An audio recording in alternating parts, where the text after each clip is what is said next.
School বিষয় related কিছু প্রশ্নের উত্তর দিচ্ছি। প্রশ্ন হচ্ছে, মালয়েশিয়ার স্কুলের শিক্ষার মাধ্যম ব্রিটিশ কারিকুলাম নাকি মালয়েশিয়ার কারিকুলাম? মালয়েশিয়াতে যারা ইন্টারন্যাশনাল স্টুডেন্ট শিক্ষার জন্য যেয়ে থাকেন তাদের জন্য English medium mandatory.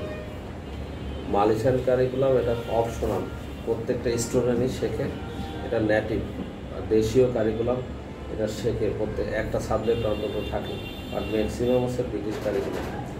British curriculum দুই ধরনের, একটা হচ্ছে এডএক্সএল থাকে আর একটা হচ্ছে আইজিসিএসই কারিকুলাম।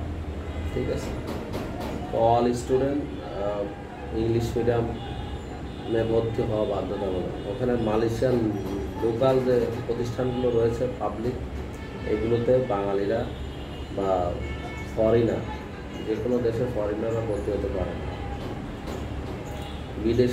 বিদেশিরা কি মালয়েশিয়ার সরকারি স্কুলে ভর্তি হতে পারে? ভর্তি হওয়ার সুযোগ আছে। যদি আমি মালয়েশিয়ার পাবলিক ইউনিভার্সিটিতে পড়ি, সেক্ষেত্রে ওই পাবলিক ইউনিভার্সিটির আন্ডারে স্কুলও থাকে, কলেজও থাকে। ওখানে স্টুডেন্ট হিসেবে ফ্যামিলি মেম্বারদেরকে ভর্তি করানোর সুযোগ আছে।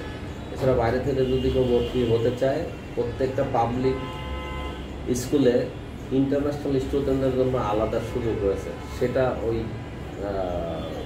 ইংলিশ মিডিয়ামের অন্তর্ভুক্তই হয়ে থাকে। ঠিক আছে, বিদেশিরা সাধারণত কোন ধরনের স্কুলে ভর্তির সুযোগ পায়? বিদেশিরা সাধারণত ইংলিশ মিডিয়াম স্কুলে ভর্তির সুযোগ পায়, যেগুলোতে মালয়েশিয়ান মিডিয়াম, এগুলোতে বিদেশিদের জন্য না। স্কুল বিষয়ে আবেদন করতে কত বছর বয়স হতে হয়? সাধারণত এটা 4 বছর থেকে 18 বছর পর্যন্ত স্কুলের জন্য বয়স নির্ধারণ করা। সেক্ষেত্রে 3.5 বছর থেকে 17 বছরের বয়সের স্টুডেন্টরা আবেদন করতে পারে। 3.5 বছর করে আবেদন করলে ওইটা প্রসেসিং করে ভিসা পেতে 4 বছর হয়ে যায় বাচ্চার বয়স।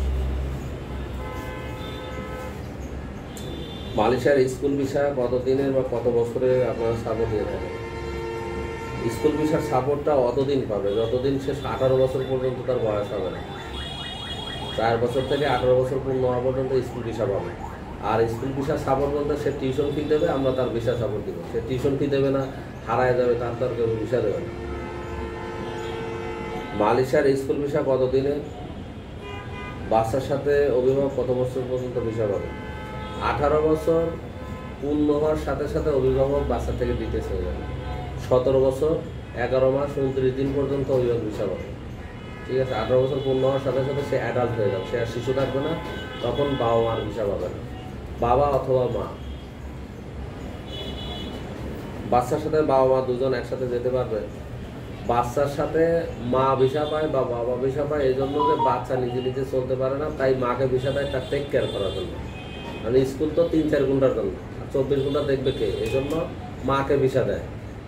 আর এই ভিসাটার অর্থ হচ্ছে যে ওই দেশে একটা স্টুডেন্ট পড়বে, এই দেশ থেকে বাবা টাকা কামাই করে পাঠাবে।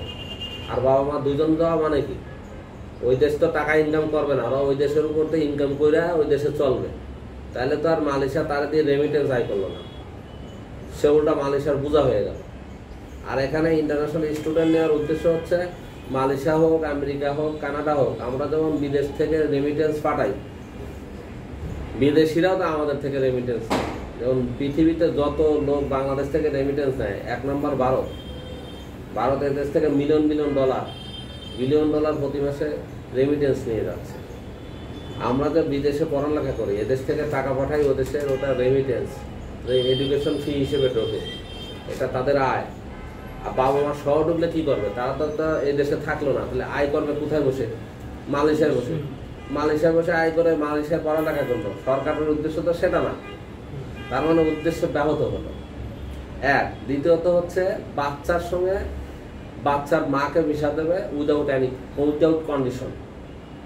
আর বাবা যদি ভিসা নিতে চায়, মা মারা গেছে কিনা এটা জানতে চাইবে, মারা গেলে ডেথ সার্টিফিকেট দিতে হবে। মা যদি ডিভোর্সি হয় তাহলে ডিভোর্সি লেটার দিতে হবে। ওই মার সারা বাবার সাথে যে ছেলে যাওয়ার অনুমতি আছে, মার আপত্তি নেই, অনাপত্তি। কাস্টডি লেটার, কোর্টের কাস্টডি লেটার সার্টিফাইড কপি স্কুলে দিতে হবে। যে এই সন্তান বাবার সাথে দেশ বিদেশ সফর করতে পারে, বাবার কাছে থাকার অনুমতি আছে, তাহলে বাবা ভিসা পাবে। এছাড়া যদি বাবা যেতে চায়, বাবা কয়েকটা পদ্ধতিতে মালয়েশিয়া যেতে পারে। সে তাদের সঙ্গে ভিজিট ভিসা যেতে পারে, 29 দিন পরে সে অবৈধ হয়ে যাবে। সে 29 দিনের মধ্যে দেশে আসে ভালো, আর নইলে দেশে থাকলে অবৈধ হয়ে যাবে। আর একটা বিষয় হচ্ছে বাবা যদি শিক্ষিত হয় স্টুডেন্ট ভিসা যেতে পারে। বাচ্চার সাথে বাচ্চার মা যে কোনো পরিস্থিতিতে যেতে পারে কোনো শর্ত ছাড়া। বাবা গেলে শর্ত হচ্ছে হয় ডিভোর্সি হতে হবে, নয় মরে যেতে হবে, আর নইলে ওদের কাস্টডি লেটার দিতে হবে, শর্ত আছে। অনেকে বলে দুজন একসাথে কখনোই অ্যালাউ করে না, এটা আইনে নাই। বাসার সাথে বাবা মা একসাথে যাওয়ার কোনো উপায় আছে কিনা? উপায় হচ্ছে তো ভিজিটে যাবে, ওখানে গিয়ে বাবা অবৈধ হয়ে যাবে, কোনো ব্যবসা বাণিজ্য করবে, কোম্পানির আন্ডারে পরে ভিসা লাগায় নেবে, এরকম করতে পারে। কিন্তু স্কুল কর্তৃপক্ষ অনলি বাচ্চা এবং বাচ্চার মাকে ভিসা দেবে। মালয়েশিয়া যাওয়ার পর এশিয়া ওভারসিজ এর সাপোর্ট শেষে পরে কত খরচ হবে প্রতি বছরে, প্রতি সেমিস্টারে? এই প্রশ্নটা আপেক্ষিক। আমাদের অনেক স্কুল আছে, এক এক স্কুলের এক এক ফি, তো কত খরচ হবে সেটা আমার যখন স্টুডেন্ট ভর্তি হবে তখন আমি তার পরবর্তী বছরের খরচ সম্বন্ধে ধারণা দিয়ে দিব। এবারের একটা স্টুডেন্টের মাসে 1200 থেকে 1500 রিঙ্গিত খরচ আছে, গড়ে 1200 থেকে 1500 রিঙ্গিত মাসে খরচ আছে। এটা কিন্ডারগার্টেনের খরচ 1000-এর নিচে হতে পারে, বাট ক্লাস 1 থেকেই 1000 প্লাস, সর্বোচ্চ 1500 পর্যন্ত চলে যাবে, ও লেভেল পর্যন্ত।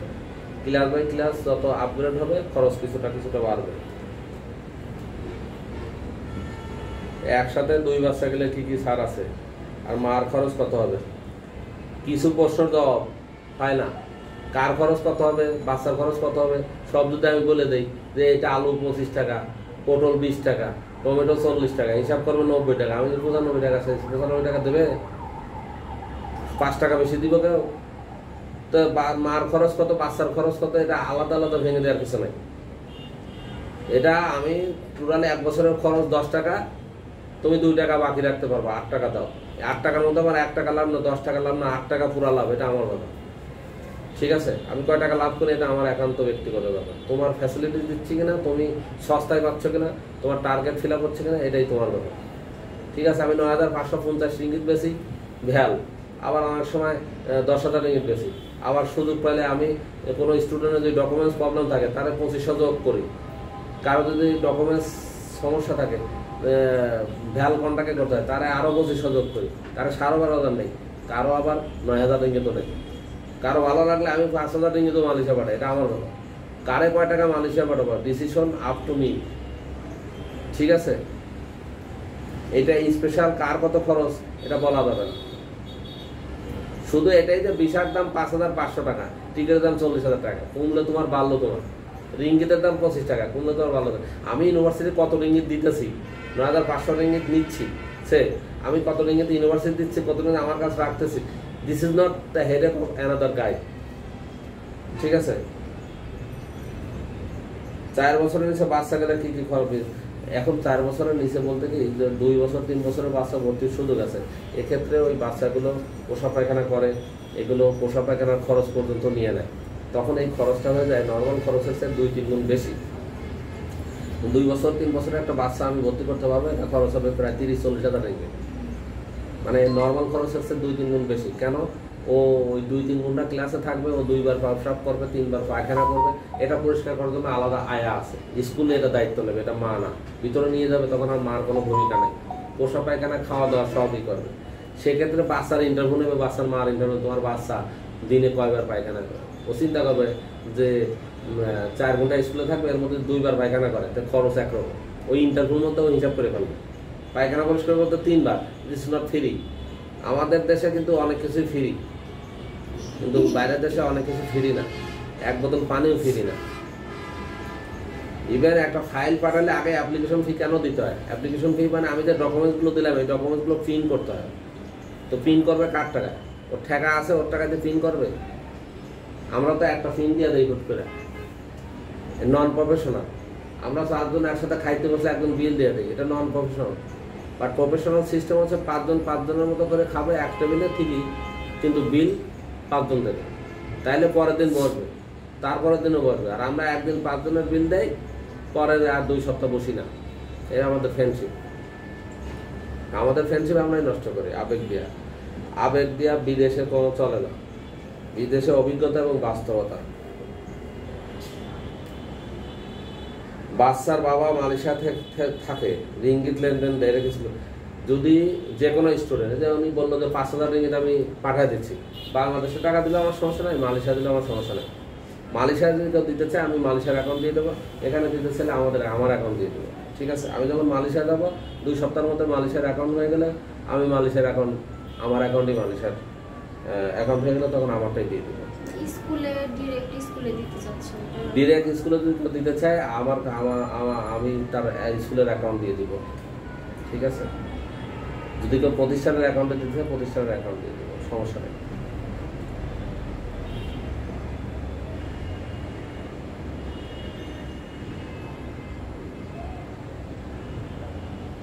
বাচ্চার বাবা ভিসা যদি লেবার ক্যাটাগরি হয় তাহলে করণীয় কি? মালয়েশিয়াতে একটা লেবারের বেতন হচ্ছে 1500 রিঙ্গিত বেসিক। একটু আগেও আমি বলেছি যে মালয়েশিয়াতে একটা ইংলিশ মিডিয়াম স্কুলের স্টুডেন্টের খরচ 1200 থেকে 1500 রিঙ্গিত, শুধু স্কুলের খরচ। থাকা খাওয়ার খরচ আছে না, অ্যাভারেজ একটা স্টুডেন্টের মা 2 জনের লেখাপড়া থাকা খাওয়ার খরচ নর্মালি 2000 রিঙ্গিত হয়। তাহলে বাবার আয় কত? 1500 রিঙ্গিত। এটা কি বাংলাদেশ নাকি চাঁদাবাজি করে চলবে? ওদেরকে তো চাঁদাবাজি নাই। তো ওদের কথা হচ্ছে তোমার আয় হচ্ছে 1500 রিঙ্গিত, তুমি 2000 রিঙ্গিতের স্কুলে পড়াবো, হাউ ইজ ইট পসিবল? যদি ভিসা ক্যাটাগরি যদি উচ্চশিক্ষায় মাস্টার্স পিএইচডি হয় নো প্রবলেম, ভিসা ক্যাটাগরিতে ক্যাটাগরি 1 হয় নো প্রবলেম, ডাইরেক্টরশিপ বিষয় হয় নো প্রবলেম, বিজনেস বিষয় সমস্যা নাই। লেবার, কনস্ট্রাকশন লেবার, সে কনস্ট্রাকশন লেবার অনেক সময় হার্ড কাজ করলে, যেমন পিলার ভাঙা, এই যে মধ্যে শক্ত পিলার আছে এগুলো ভাঙা, এই কাজগুলো করলে সে মাসে 5000-6000 রিঙ্গিত আর্ন করতে পারে। এটা একদিন কাজ করলে আরেকদিন শুয়ে থাকতে হয়।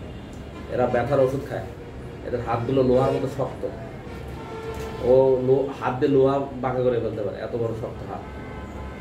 ইনকাম করে 6000, কিন্তু ওটা তো লিখিত না, লিখিত হচ্ছে 1500, যেহেতু খাতা কলমে 1500, সেই জন্য ওদের কথা যে 1500 ইনকাম তোমার সন্তানকে তুমি 1500 বেতনের স্কুলে কীভাবে পড়াবে? এই জন্য যদি কোনো বাচ্চার বাবা মালয়েশিয়াতে জেনারেল লেবার, কনস্ট্রাকশন লেবার, পাসপোর্টে যদি ভিসা স্ট্যাটাস লেবার হয়, সেক্ষেত্রেও যেহেতু আমাদের কাস্টমারগুলো সাধারণত মালয়েশিয়ান প্রবাসীদের বউ, সেক্ষেত্রে আমরা এই প্রবাসীর পাসপোর্ট আমরা শো করি না স্কুলে। আমরা তাকে বাংলাদেশের থাকে, বাংলাদেশে আসে, বাংলাদেশে বিজনেস করে, এইটা আমরা আবেদনে লিখে দিই যে father's doing business in Bangladesh. যেমন কালকে আমি একটা অ্যাপ্লিকেশন লিখছি যে বাবা তো মালয়েশিয়ায় গার্মেন্টস ব্যবসা করে, বড় ব্যবসায়ী, রতন ভাই মালয়েশিয়ায় 12 লাখ টাকা 10 লাখ টাকা ইনকাম করে, কিন্তু তার ভিসা ক্যাটাগরি কনস্ট্রাকশন লেবার। সে ইনকাম করে, তার আন্ডারে 10-20 জন কাজ করে, মালয়েশিয়াতে যে গাড়িটা চালায়, এই দেশের মন্ত্রীরা ওই গাড়ি নিজের টাকা কেনার স্বপ্ন দেখে না, কিন্তু ওই যে হয়তো ট্যাক্স ফ্রি টোল ফ্রি গাড়ি পায় তাই চালায়, নিজের বাপের টাকা দিয়ে কেনা না। তো এরা যে গাড়ি চালায়, ওরা ওই দেশের দাতুরাও ওই রকম গাড়ি চালানোর চিন্তা করে, কিন্তু ও প্রবলেম করে যে তুমি লেবার মানুষ, এত দামি গাড়ি চালাবো। যখন গাড়ি রাস্তায় ধরে তখন ও বলে যে আমার বসের গাড়ি আমার একটু চালাই দিতেছে। মিথ্যা বলতে হয়, আমি নিজের গাড়ির মালিক বললে হবে না, মালিক হলে গাবি, কিন্তু লেবার গার্মেন্টসের মালিক হলে গাবি। পয়েন্ট হচ্ছে যে কাগজের কলমে যেটা আছে এটাই বাস্তবতা। তো ওনার যেহেতু ভিসাটা হচ্ছে লেবার, এই জন্য ওনার ওয়াইফকেই দেখানো হয়েছে যে উনি গার্মেন্টস ব্যবসায়ী এবং ওনার হাজব্যান্ড বাংলাদেশে ব্যবসা করে, গার্মেন্টস ব্যবসা করে বোধ। আমরা ওইভাবেই ফাইলটা পুট আপ দিই, বাবাকে হাইড রাখি, বাবাকে সামনে নিয়ে আসি না। সামনে আনলে বাবার ভিসা হবে না, বাবার কারণে বাচ্চাদের ভিসা দেবে না। বাচ্চার সাথে মা কত বছর থাকতে পারবে এটার জবাব দিচ্ছি। 17 বছর 11 মাস 29 দিন পর্যন্ত মা ভিসা পাবে, এরপরে ভিসা মেয়াদ শেষ। মালয়েশিয়াতে মা কোনো জব করতে পারবে কিনা? হ্যাঁ, অ্যাডাল্ট যে কেউ মালয়েশিয়া জব করতে পারবে, সেটা মা হোক বাবা হোক। অ্যাডাল্ট মানে 18+। বাচ্চাদের সেশন শুরু হয় কবে থেকে? বাচ্চাদের সেশন মালয়েশিয়াতে বছরে 3টা সেশন আছে, একটা ফেব্রুয়ারিতে আছে, একটা জুন জুলাই আছে, সেপ্টেম্বর অক্টোবর আছে। মালয়েশিয়া বাচ্চার সাথে মায়ের ভিসা যে রেট দেওয়া আছে এটা কি একসাথে নাকি মায়ের খরচ আলাদা? আমাদের যে প্যাকেজ আছে এটা বাচ্চার সাথে বাচ্চার মায়ের খরচ সহ, ঠিক আছে। যদি আলাদা খরচ থাকে কি কি বিষয়, আলাদা কোনো খরচ বলতে হচ্ছে মায়ের জন্য আলাদা হচ্ছে ইন্স্যুরেন্স খরচ আছে 200, এটা আলোচনার বিষয় না, এটা আমি নিজেই বলে দিই যে ভাই তোমার ইন্স্যুরেন্স খরচ ওখানে 200 দিয়ে দিও এক্সট্রা, এটা আলোচনার কিছু নেই। একটা লোক যখন ভিসা পাবে নির্ভেজাল পাবে, একটা লোক যখন আমার থেকে এত সার্ভিস পাচ্ছে লক্ষ লক্ষ টাকা যখন লেনদেন করে যখন ভালো সেবা পাবে, তখন আমি যদি বলি যে আপনার শুধু 200 রিঙ্গিত ওখানে ইন্স্যুরেন্সের জন্য দিতে হবে, আর ইন্স্যুরেন্স না করলেও জরুরি না, তুমি নিজে করো না। মার ইন্স্যুরেন্স স্কুল দেবে না, বাচ্চার ইন্স্যুরেন্স স্কুল দেবে, কারণ অ্যাপ্লিকেশন ফিতে টাকা দিচ্ছে বাচ্চার মার নামে তো টাকা জমা হয় না, বাচ্চার মার নামে পরে ভিসা ফি জমা হয়েছে, কিন্তু প্রথম আবেদন ফি তোর বাচ্চার মার জন্য আলাদা নেওয়া হয় না।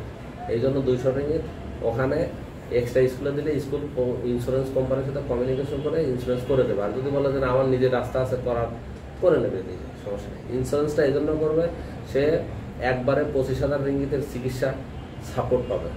যে চিকিৎসা খরচ হবে পাবলিক হসপিটালে যদি 10,000 বিল আসে, ওখান থেকে সে 90% ডিসকাউন্ট পাবে, 10% দিলে সে চিকিৎসা পাবে, ঠিক আছে। এই জন্য ইন্স্যুরেন্সটা করার দরকার। ইন্স্যুরেন্স বাধ্যতামূলক ফরেনারদের জন্য। টিউশন ফি কি প্রতি বছর দিতে হয় নাকি প্রতি সেমিস্টারে?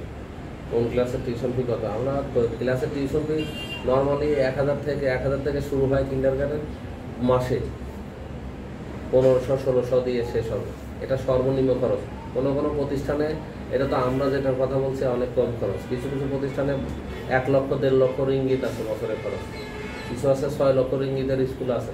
কারণ আমাদের দেশে কিছু ইংলিশ মিডিয়াম স্কুল আছে, নর্থ সাউথ ইউনিভার্সিটি আছে, এটা অনেক এক্সপেন্সিভ। আবার বুরহানুদ্দিন পোস্ট গ্রাজুয়েট স্কুল আছে, এটাও প্রাইভেট, এটারও খরচ আছে, এটা গরিব মানুষ পড়ে। ম্যাক্সিমাম হচ্ছে যাদের হচ্ছে পলার স্যান্ডেল পরে ক্লাস করে। আর নর্থ সাউথে যারা যায় এরা ম্যাক্সিমাম প্রাইভেট কার নিয়ে ক্লাস করে, এদের গর্জিয়াস ফ্যামিলি, অর্থনৈতিকভাবে স্বাবলম্বী পরিবারের সন্তানরা ওখানে পড়ালেখা করে। কিন্তু ইসলাম বোর্ডে কি সবাই স্বাবলম্বী পরিবারের ফলাফল দেয়? এটা মধ্যবিত্ত নিম্নবিত্ত মিক্সিং। ঠিক মালয়েশিয়াতে এরকম আছে। বাঙালিদের জন্য আমরা কম খরচের একটা প্রতিষ্ঠান দেখেছি, এটা আমাদের এই প্রতিষ্ঠানটা মালিক হচ্ছে ইয়েমেনের, প্রিন্সিপাল হচ্ছে ইয়েমেনের।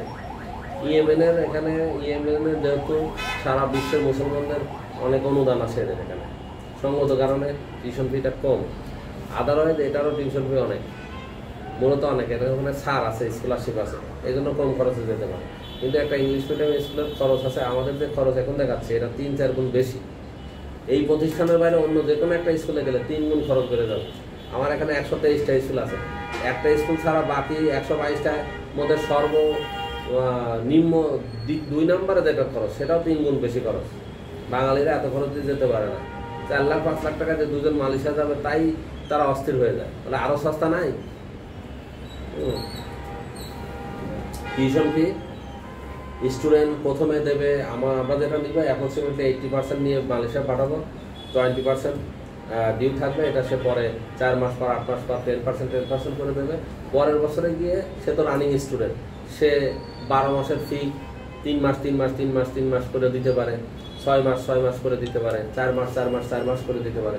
অথবা যদি বলে যে আমি প্রতি মাসে একবার দেবো, সমস্যা নেই।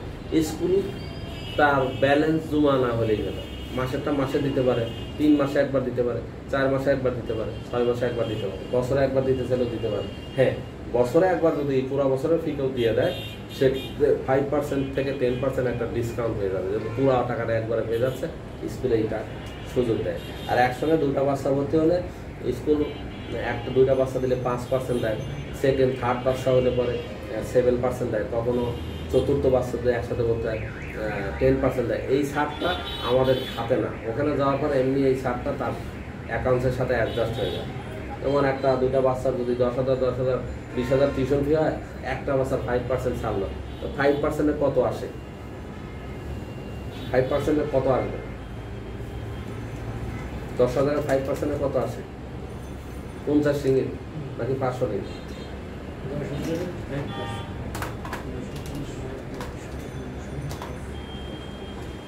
500 রিঙ্গিত। এই 500 রিঙ্গিত সে কম পাবে এমনি। এখানে এই 500 রিঙ্গিত আমাদের কম নেওয়ার সুযোগ নেই, আমি বা রেখে দিব এটাও সুযোগ নেই। আমাদের যে খরচ এটার মধ্যেই থাকবে, ওখানে যাওয়ার পরে সে 500 রিঙ্গিত পরবর্তীতে অ্যাডজাস্ট করে নিতে পারবে টিউশন ফির সাথে। সেকেন্ড বাচ্চার সঙ্গে সে 3 নাম্বার বাচ্চার সাথে 7% সে ডিসকাউন্ট পাবে। ঠিক আছে, এমনিতেই আমাদের সকল অফারে 15% ডিসকাউন্ট আছে, ডিসকাউন্টের পরেই অফার দেবে। আর এটা রাখো, পরে আর একটা শুরু করো।